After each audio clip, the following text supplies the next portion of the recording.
mula sa tanggapang pangsangay ng SDO Cabanatuan City sa pamamahala ni Superintendent Teresa Mababa at tanggapan ng media sa pakikipagtulungan ng pamahalaang panglungsod at ng Cabu TV.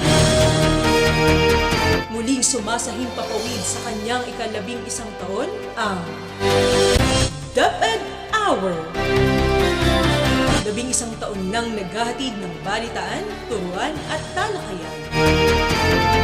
DepEd Hour. Tampukan ng mga napapanahong pangyayari sa mga paaralan mula sa sangay ng Kabanatuan. DepEd Hour. Matuto ng aralin sa iba't ibang asignatura at kasaysayan. DepEd Hour. Makibahagi sa talakayan ng mga makabuluhang usapin tungkol sa edukasyon. At narito ang mga tagapagpadaloy ng programang ito.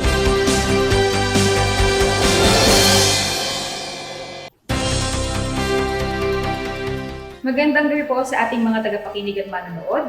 Miyerkules po ngayon sa Setyembre 22 sa ika-7 episode na naman ng DepEd Hour para sa kanyang ika-11 taong pagkakatatag na naghahatid ng mga huling pangyayari at kaganapan mula sa iba't ibang paaralan sa ngayon ng Kabanatuan.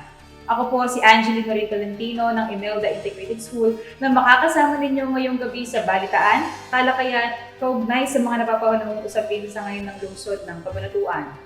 Sa unang bahagi ng ating panel discussion, makakabidahan po natin si EPP TLE Supervisor Alexander Neri para magbigay ng update sa mga programang pinaiiral kaugnay ng kanyang portfolio. Sa ikalawang yugto naman ay makakasama natin ang punong guro ng Bautista Elementary School na si Ginang Maricel Candido na magbabahagi ng mga hamong hinarap at napagtagumpayan ito nakaraang taong panuruan.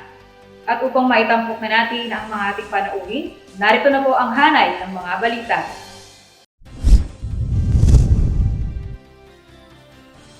Online delivery learning sa JP Melencio, nakalatag na LAC Session bilang paghahanda, ikinasa. Mga mag-aaral ng DS Garcia Elementary School, sinalubong ng iba't ibang kits sa pagbubukas ng klase. Homeroom Guidance modules, sinimulan ng i-localize ng ACA Elementary School. LAC Session tungkol sa Homeroom Guidance, idinaos ng Paaralang Central ng Silangang Cabanatuan. Cabu Elementary School, sumugba sa tree planting activity. Regional Monitoring Team ng Oplan Balik-Eskwela, bumisita sa Pula Elementary School. Sangguniang Kabataan, nagkaloob ng school supplies sa mga mag-aaral ng Pula Elementary School.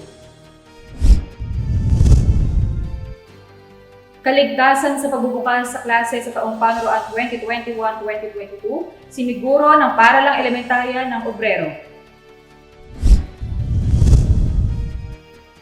Kauna-unahang 10-slot standard group hand washing facility sa ACA Elementary School, itinayo na. Virtual Back-to-School Program, isinagawa sa Mayapyap Elementary School. Brigada Eskwela sa Canor Elementary School, binuksan sa pamamagitan ng Virtual Brigada Kick-Off. Mga guro na mabini Homesite Integrated School, sumailalim sa pagsasanay sa paggamit ng mga online applications. Virtual Parent Orientation, isinagawa ng mga guro ng Bini Homesite Integrated School, mental health awareness at upgrading ng learning delivery modality ng paaralan, inilunsad. Online orientation ng Pula Elementary School, sinuportahan ng mga mag-aaral at magulang. Belcop ng Bitas Elementary School, itinampok sa Virtual General Assembly. Mga paraan sa pag-iwas sa COVID-19 virus, tinalakay sa webinar sa DS Garcia Elementary School. Pagbubukas ng klase sa Candido Elementary School, thumbs up para sa pamunuan at guro. Mental Health Awareness, tinutukan sa virtual webinar ng Science High School. Mga magulang, mag-aaral at guro nakiisa sa programa. 1L Bautista Elementary School, naglungsad ng Mental Health at Psychosocial Support Services webinar bilang paghahanda sa pangalawang taon ng distance learning. Cabanatuan East Central School lays down Basic Education Learning Continuity Operational Plan for school year 2021-2022.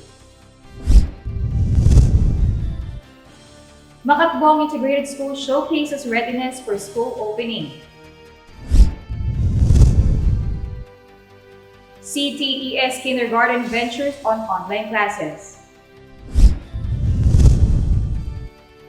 And these are the headlines for the week. Catch the details of these developments this Wednesday, September 22 over Cab TV Channel 16 simultaneous with DWJJ 684 kHz at 6 in the evening.